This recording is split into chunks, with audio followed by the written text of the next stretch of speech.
बड़ी खबर इस वक्त की आ रही है। आपको बताते चले कि राजस्थान से बड़ी खबर, जहां पर राजस्थान में उपचुनाव की तारीखों का ऐलान हो चुका है। 7 विधानसभा सीटों पर होगा चुनाव। सभी 7 सीटों पर 13 नवंबर को होगा मतदान।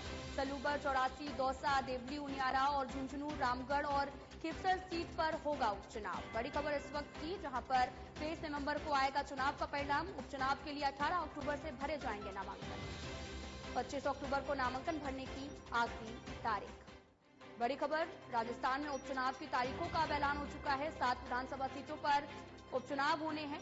सभी 7 सीटों पर 13 नवंबर को होगा मतदान। सलूबर, चौरासी, दौसा, देवली, उनियारा, झुंझुनू, रामगढ़ और खिवसर सीट पर उपचुनाव होने हैं। 23 नवंबर को चुनाव का परिणाम आएगा। उपचुनाव के लिए 18 अक्टूबर से नामांकन भरे जाएंगे। 25 अक्टूबर को नामांकन भरने की आखिरी तारीख है। राजस्थान में उपचुनाव की तारीखों का अब ऐलान हो चुका है। 7 विधानसभा सीटों पर उपचुनाव होने हैं। 7 सीटों पर 13 नवंबर को मतदान होना है।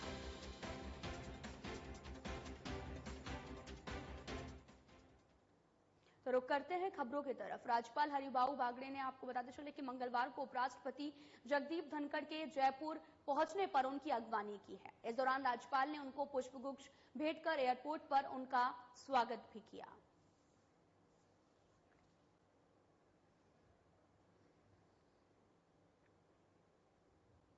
जयपुर के एक निजी होटल में सोमवार को महिला सुरक्षा मंच की ओर से आयोजित नारी शक्ति 2024 पुरस्कार समारोह आयोजित किया गया, जिसमें राज्यपाल हरिबाऊ बागड़े ने शिरकत की है।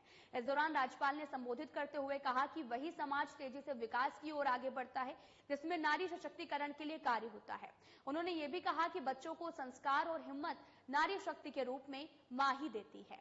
मातृशक्ति को बच्चों की बौद्धिक क्षमता में वृद्धि करने वाले बताते हैं कि महिलाओं को मन से मजबूत होना चाहिए। इसी के साथ राज्यपाल ने पर्यावरण संरक्षण, उद्यमिता, शिक्षा, चिकित्सक, अर्थव्यवस्था आदि कई क्षेत्रों में विशिष्ट कार्य करने वाली महिलाओं को नारी शक्ति 2024 पुरस्कार प्रदान करते हुए उनके कार्यों से प्रेरणा लेने का आह्वान किया है।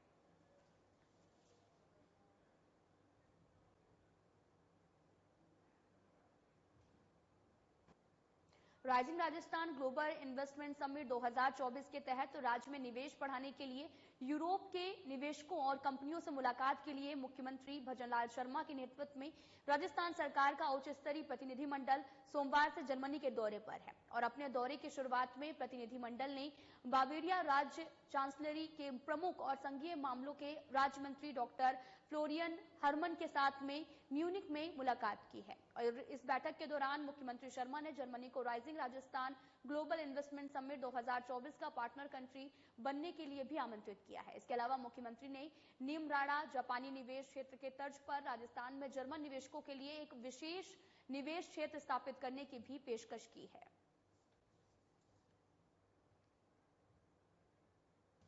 आपको बताते चले कि rising Rajasthan global investment summit 2024 के तहत राज्य में निवेश बढ़ाने के लिए यूरोप के निवेशकों और कंपनियों से मुलाकात के लिए मुख्यमंत्री भजनलाल शर्मा के नेतृत्व में राजस्थान सरकार का उच्च स्तरीय प्रतिनिधिमंडल सोमवार से जर्मनी के दौरे पर है। और अपने दौरे की शुरुआत में प्रतिनिधिमंडल ने बावेरिया राज्य चांसलरी के प्रमुख और संघीय मामलों के राज्य मंत्री डॉक्टर फ्लोरियन हरमन से साथ में म्यूनिख में मुलाकात की है। और इस बैठक के दौरान मुख्यमंत्री शर्मा ने जर्मनी को rising Rajasthan global investment summit 2024 का पार्टनर कंट्री बनने के लिए आमंत्रित किया है।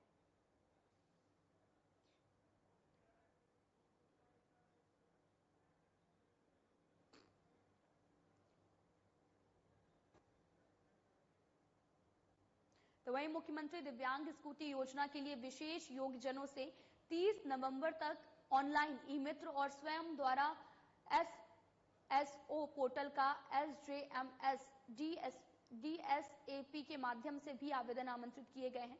सामाजिक और न्याय अधिकारिता विभाग के संयुक्त निर्देशक LD पवार ने भी बताया कि वित्तीय वर्ष की बजट घोषणा में युवा विशेष योगजन को संबल प्रदान करने की दृष्टि से 2000 विशेष योगजन को स्कूटी दिए जाने की घोषणा की गई थी। इसके तहत आवेदन आमंत्रित किए गए हैं। उन्होंने बताया कि ऐसे विशेष योगजन जो चलने फिरने में असमर्थ हैं, राजकीय अथवा मान्यता प्राप्त महाविद्यालय में नियमित अध्ययनरत हैं और रोजगार करने वाले युवाओं को प्रोत्साहित करने के उद्देश्य से निःशुल्क स्कूटी का वितरण किया जाएगा।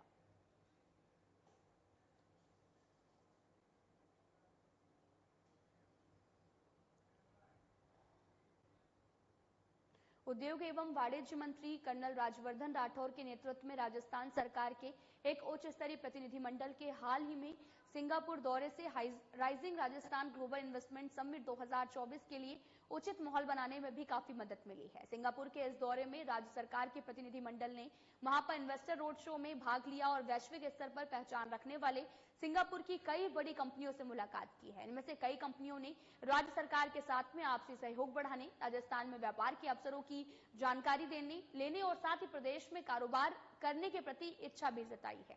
इसमें से सिंगापुर की कुछ प्रमुख कंपनियां जैसे कि सिमकर्प्स और साथ ही PSA और होराइजन्स, सुरबाना, जुरोग और साथ ही ST इंजीनियरिंग, ST टेलीमीडिया और मैप लिटरी इन्वेस्टमेंट आदि शामिल हैं। इनमें से भी कुछ कंपनियों ने उद्योग और वाणिज्य मंत्री कर्नल राठौर के नेतृत्व वाले प्रतिनिधिमंडल से निमराड़ा स्थित जापानी निवेश क्षेत्र की तर्ज पर सिंगापुर की कंपनियों के लिए एक विशेष निवेश या औद्योगिक क्षेत्र स्थापित करने का भी अनुरोध किया है।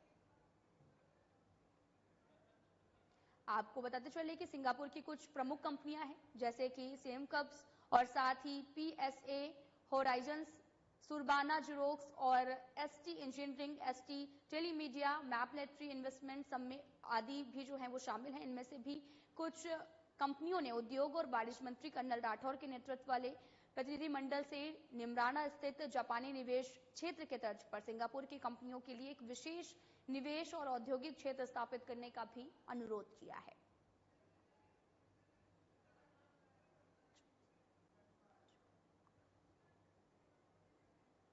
उप मुख्यमंत्री दिया कुमारी ने जर्मनी प्रवास के दौरान जर्मन इंडियन बिजनेसमैन फोरम के आपको बताते चले कि बिजनेस फोरम के तत्वाधान में म्यूनिक में बसे NRR समुदाय से मुख्यमंत्री भजनलाल शर्मा के साथ मुलाकात की, उन्हें राजस्थान के विकास में सहयोग के लिए आमंत्रित किया और साथ ही आगामी राइजिंग राजस्थान सम्मेलन 2024 में भाग लेने के लिए प्रेरित किया है।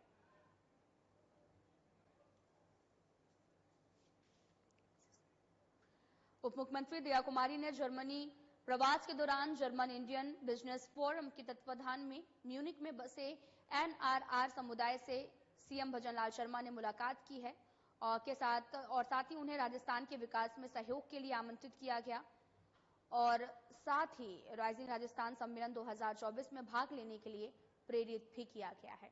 जर्मनी में आपको बताते चले कि डिप्टी CM देसी परिधान में नजर आई। भारतीय संस्कृति को देखकर लोगों ने काफी ज्यादा तारीफ भी की। NRR समुदाय से CM के साथ ये खास डिप्टी CM के साथ में आपको बताते चले कि खास मुलाकात भी हुई है।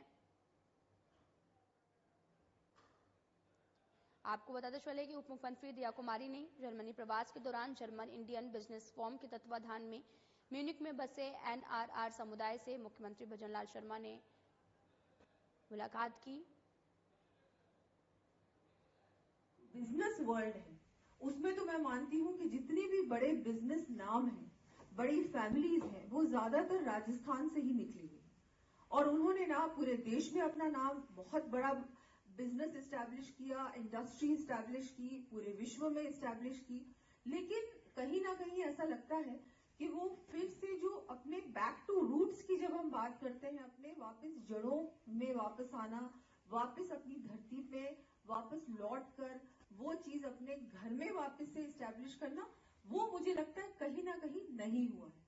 राजस्थान हर प्रकार से, चाहे हमारी हिस्ट्री के बारे में, हम इतिहास के बारे में बोले, हमारी संस्कृति के बारे में हम लोग कहें, हमारे कल्चर के बारे में कहें, हम हमारे टूरिज्म के बारे में बात करें, हमारी एग्रीकल्चरल इंडस्ट्री के बारे में बात करें, नेचुरल रिसोर्सेज की बात करें, ये सब कुछ बहुत है राजस्थान में, पोटेंशियल बहुत बड़ा। उद्योग और वाणिज्य मंत्री कर्नल राज्यवर्धन राठौर के नेतृत्व में राजस्थान सरकार के एक उच्च स्तरीय प्रतिनिधिमंडल के हाल ही में आपको बताते चले कि सिंगापुर दौरे से rising Rajasthan global investment summit 2024 के लिए उचित माहौल बनाने में काफी मदद मिली है। सिंगापुर के इस दौरे में राज्य सरकार के प्रतिनिधिमंडल ने वहां पर इन्वेस्टर रोड शो में भाग लिया और सिंगापुर की कई बड़ी कंपनियों जिनकी विश्व स्तर पर पहचान है उनसे मुलाकात की। इनमें से कई कंपनियों ने राज्य सरकार के साथ आपसी सहयोग बढ़ाने, राजस्थान में व्यापार के अवसरों की जानकारी लेने और प्रदेश में कारोबार करने के प्रति इच्छा जताई है और वहीं इनमें से कुछ कंपनियों ने उद्योग और वाणिज्य मंत्री कर्नल राठौर के नेतृत्व वाले प्रतिनिधिमंडल से निमराना स्थित जापानी निवेश क्षेत्र की तर्ज पर सिंगापुर की कंपनियों के लिए एक विशेष निवेश या औद्योगिक क्षेत्र स्थापित करने का भी अनुरोध किया है।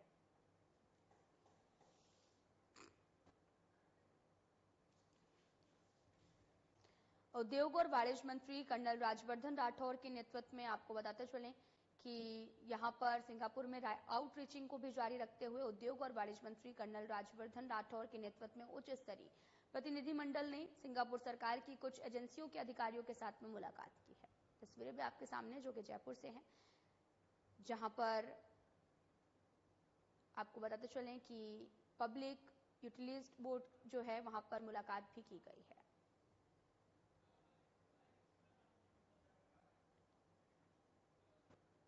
Rising Rajasthan global investment summit 2024 के लिए सिंगापुर में आउटरीच को भी जारी रखते हुए उद्योग और वाणिज्य मंत्री कर्नल राज्यवर्धन राठौर के नेतृत्व में उच्च स्तरीय प्रतिनिधिमंडल ने सिंगापुर सरकार की कुछ प्रमुख एजेंसियों के अधिकारियों के साथ में मुलाकात की है, और जिसमें पब्लिक यूटिलिटीज बोर्ड जो कि सिंगापुर की राष्ट्रीय जल एजेंसी है और लैंड ट्रांसपोर्ट अथॉरिटी और सिंगापुर टूरिज्म बोर्ड शामिल है। और इस एजेंसियों के अधिकारियों के साथ में हुई मुलाकात में राजस्थान सरकार के प्रतिनिधिमंडल ने सतत जल प्रबंधन, शहरी भूमि परिवहन और पर्यटन के क्षेत्र में सहयोग के अवसरों पर चर्चा की है, और साथ ही सिंगापुर और राजस्थान के बीच में आपसी सहयोग बढ़ाने की अपेक्षा जताई है।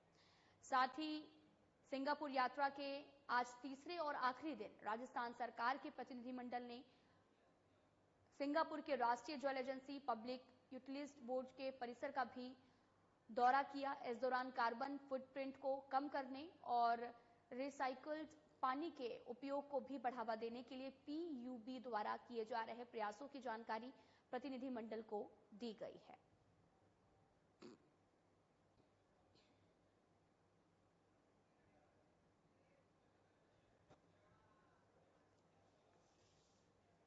आपको बताते चले कि कर्नल राठौर के नेतृत्व में सिंगापुर पहुंचे थे प्रतिनिधिमंडल, और इस दौरान सिंगापुर की एजेंसियों से भेंट भी की गई है।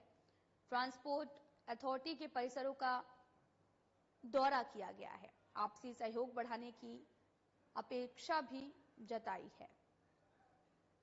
Rising Rajasthan global investment summit 2024 के लिए सिंगापुर में आउटरीच को जारी रखते हुए उद्योग और वाणिज्य मंत्री कर्नल राज्यवर्धन राठौर के नेतृत्व में उच्च स्तरीय प्रतिनिधिमंडल ने सिंगापुर सरकार की कुछ एजेंसियों के अधिकारियों के साथ मुलाकात की। दिल्ली प्रवास के दौरान सोमवार को बीजेपी प्रदेश अध्यक्ष और राज्यसभा सांसद मदन राठौर ने वो केंद्रीय सड़क परिवहन मंत्री नितिन गडकरी और रेल संचार एवं इलेक्ट्रॉनिक्स और सूचना प्रौद्योगिकी मंत्री अश्विनी वैष्णव और कानून मंत्री अर्जुन राम मेघवाल से शिष्टाचार मुलाकात की है। और बीजेपी प्रदेश अध्यक्ष मदन राठौर ने केंद्रीय मंत्रियों से मुलाकात कर राजस्थान के विकास के मुद्दे के साथ संगठन से जुड़े कई महत्वपूर्ण विषयों पर सार्थक चर्चा की है। बीजेपी प्रदेश अध्यक्ष मदन राठौर ने बताया कि केंद्रीय सड़क परिवहन और राजमार्ग मंत्री नितिन गडकरी से मुलाकात के दौरान राजस्थान में सड़क मार्ग की ओर से बेहतर करने के लिए आमजन को जाम से निजात दिलाने के लिए वैकल्पिक मार्ग तैयार करने पर चर्चा की गई है। वहीं रेल मंत्री अश्विनी वैष्णव से मुलाकात कर राजस्थान में रेलवे तंत्र को अधिक मजबूत करने के लिए साथ साथ कुछ प्रमुख मार्गों पर नई रेल लाइन शुरू करने की मांग रखी गई। इस दौरान राठौर ने कहा कि केंद्र की मोदी सरकार के नेतृत्व में प्रदेश की डबल इंजन सरकार लगातार जन हितैषी कार्य कर रही है।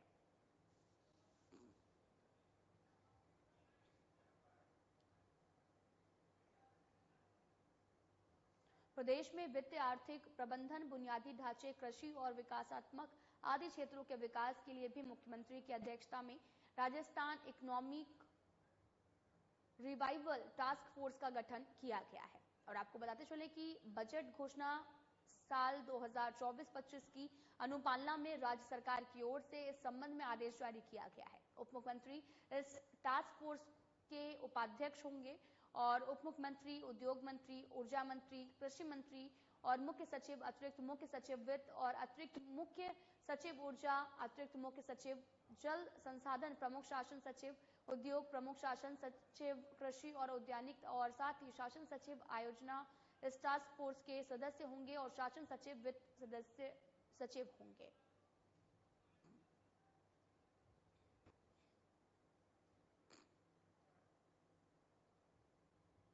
हरियाणा बीजेपी के पंचकुला स्थित प्रदेश कार्यालय पंचकमल पर हरियाणा सरकार के शपथ ग्रहण समारोह की तैयारियों को लेकर बैठक आयोजित हुई है, जिसमें बीजेपी के राष्ट्रीय महामंत्री तरुण चुंग और साथ ही हरियाणा बीजेपी प्रदेश प्रभारी और राजस्थान बीजेपी के पूर्व प्रदेशाध्यक्ष डॉक्टर सतीश पुनिया ने 17 अक्टूबर को हरियाणा सरकार के शपथ ग्रहण समारोह की तैयारियों को लेकर व्यवस्था प्रमुखों और पार्टी पदाधिकारियों के साथ बैठक की है। बैठक में पूर्व विधानसभा अध्यक्ष ज्ञानचंद गुप्ता, पूर्व सांसद संजय भाटिया, बीजेपी प्रदेश महामंत्री सुरेंद्र पुनिया, अर्चना गुप्ता सहित अनेक वरिष्ठ नेता मौजूद रहे हैं।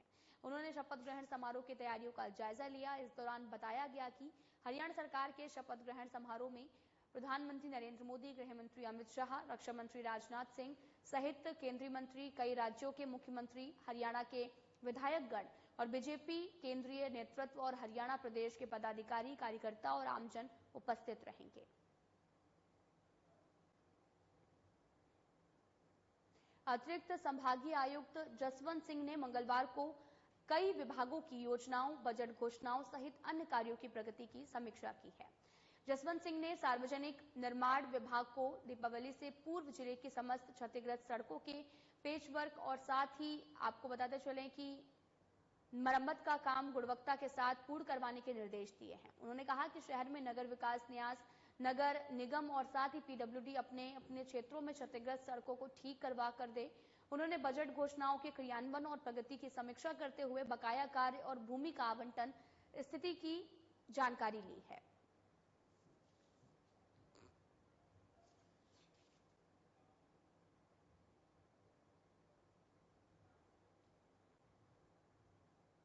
एजीटीएफ झुंझुनू और साथ ही नवलगढ़ थाना पुलिस की टीम ने संयुक्त कार्रवाई करते हुए नवलगढ़ कस्बे में अवैध रूप से ऑनलाइन गेमिंग खिलाते हुए 4 आरोपियों को गिरफ्तार कर एक एप्पल आईपैड और 13 मोबाइल और एक फाइबर सेट और एक बैंक पासबुक, 5 मोबाइल चार्जर और 2 डाटा केबल भी जब्त किए हैं। एसपी शरद चौधरी ने बताया कि सोमवार को थानाधिकारी सुगन सिंह को गश्त के दौरान एजीटीएफ टीम ने कांस्टेबल सुरेंद्र कुमार ने सूचना दी। स्टेशन रोड पुदार पवेलियन के सामने जो है आपको बताते चले कि रण सिंह जाट के मकान में ऑनलाइन अवैध रूप से जुआ चल रहा था और सूचना पर दोनों टीमें रण सिंह के मकान पर पहुंची, जहां पहली मंजिल पर सीढ़ियों के पास बने कमरे में 4 व्यक्ति फर्श पर गद्दे डालकर बैठे हुए ले। फिलहाल पुलिस सभी आरोपियों को गिरफ्तार कर आगे की कार्रवाई में जुट गई है।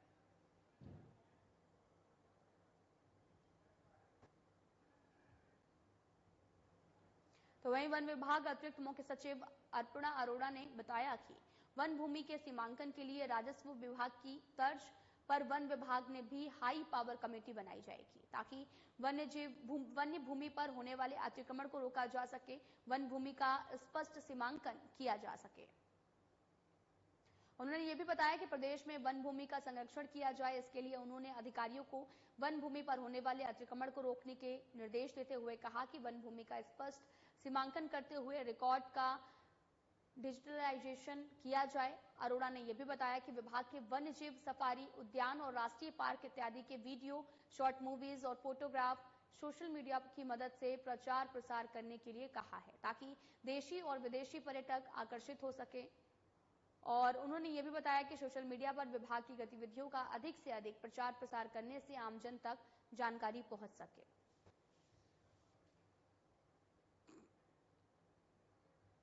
आदिवासी मेड़ा अधिकारी कर्मचारी सेवा समिति सागनेर के तत्वाधान में रविवार को पटेल मैरिज गार्डन, घरवाली दाढ़ी और साथ ही लुनियावास में चतुर्थ प्रतिभा सम्मान समारोह का आयोजन किया गया, जिसमें समाज के प्रतिभावान विद्यार्थियों, नवनियुक्त सरकारी सेवा में जाने वाले आईएएस और आरएएस और साथ ही नवयुवकों, नीट, आईटीआई, पीएचडी में चयनित होने वाले, सरकारी सेवा से सेवानिवृत्त होने वाले और खेलकूद जगत में नाम रोशन करने वाले को प्रमाण पत्र और मोमेंट देकर सम्मानित किया गया है। साथ ही जनप्रतिनिधियों और मेधावियों को सम्मानित किया गया। कार्यक्रम के कालूराम मीणा, कृष्ण कुमार मीणा, मूलचंद मीणा आदि भामाशाहों का सम्मान समिति के द्वारा किया गया है। समिति के अध्यक्ष लक्ष्मी नारायण खोड़ा ने बताया कि अतिथियों ने सामाजिक कुरीतियों को दूर करने और बालिका शिक्षा और समाज की एकजुटता का आह्वान किया है। साथ ही ये भी कहा कि समाज की महिलाएं हर क्षेत्र में आगे हैं। समारोह को राजस्थान आदिवासी मीणा सेवा संघ के जयपुर जिला अध्यक्ष doctor Kanhaiya Lal Meena, senior RAS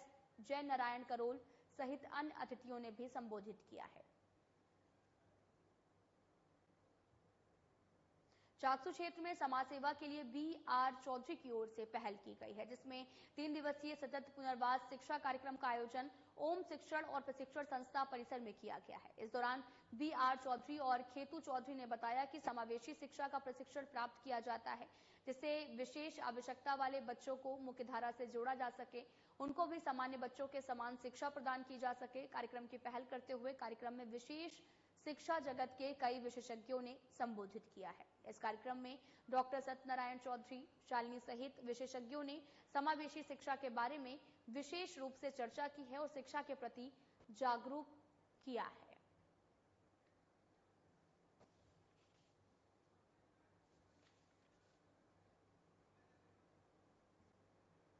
Rajgarh के समीपवर्ती पिनान में ज्योतिबा फूले पार्क में आपको बताते चले कि रविवार को श्री श्याम जागरण महोत्सव समिति के तत्वाधान में बाबा खाटू श्याम का द्वितीय विशाल जागरण का आयोजन हुआ है, जहां पर जागरण में बाबा श्याम का भव्य दरबार सजाया गया। साथ ही लगदातार का मनमोहक श्रृंगार किया गया है। और समिति अध्यक्ष सुनील सोनी ने बताया कि जागरण से पूर्व प्रातः झांकी, संग ध्वजा और कलश यात्रा की नगर परिक्रमा निकाली गई है। तत्पश्चात देर शाम को बाबा के दरबार में श्याम जागरण की ज्योति जगाकर और वैदिक मंत्रों के साथ पूजा अर्चना कर गणेश वंदना के साथ में जागरण की शुरुआत की गई है।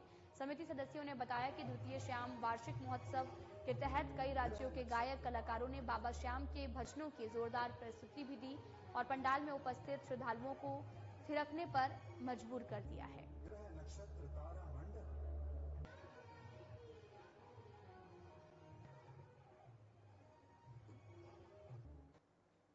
खबर बांसवाड़ा से है, जहां पर जादू टोना कर रुपए डबल करने के मामले का घटोल पुलिस ने खुलासा किया है। आपको बताते चले कि पुलिस ने 3 आरोपियों को गिरफ्तार किया, जिसमें बांसवाड़ा के मामनपाड़ा निवासी नारायण रावल, मंदसौर में बब्बर हुसैन और प्रतापगढ़ के मुगदत हुसैन शामिल हैं। साथ ही आपको बताते चले कि इन तीनों ने घटोल थाना क्षेत्र के 2 लोगों के साथ 10 लाख रुपए की ठगी की थी। फिलहाल पुलिस ने आरोपियों के कब्जे से 7,50,000 रुपए भी बरामद किए हैं। पुलिस पूरे मामले की जांच में जुटी हुई है।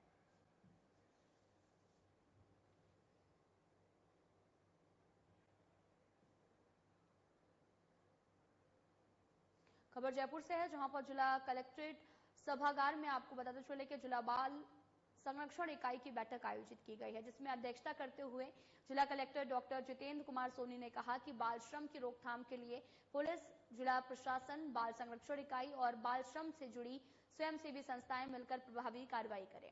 और वहीं बैठक में जिला कलेक्टर ने बाल कल्याण समिति को पीड़ित प्रतिकर के मामलों पर त्वरित निस्तारण करने के भी निर्देश दिए हैं। साथ ही बाल श्रम से मुक्त करवाए गए नाबालिगों को खुले सुधार गृह से उनके संबंधित राज्य के सुधार गृह में भेजने के लिए भी निर्देशित किया गया। उन्होंने मुख्य चिकित्सक और स्वास्थ्य अधिकारी को जिले में संचालित बाल देखरेख गृह संस्थानों में रह रहे बच्चों की चिकित्सकीय जांच करने के निर्देश दिए हैं।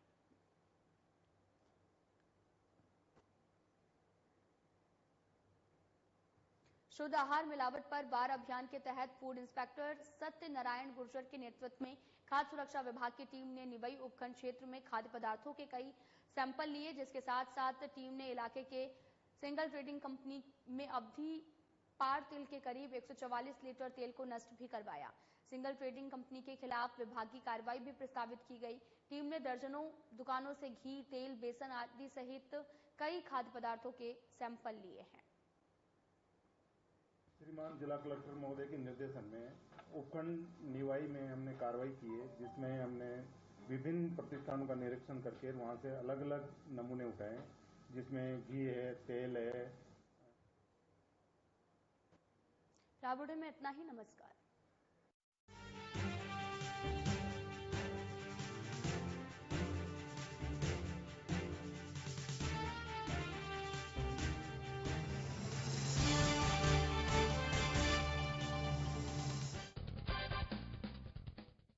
नमस्कार दोस्तों,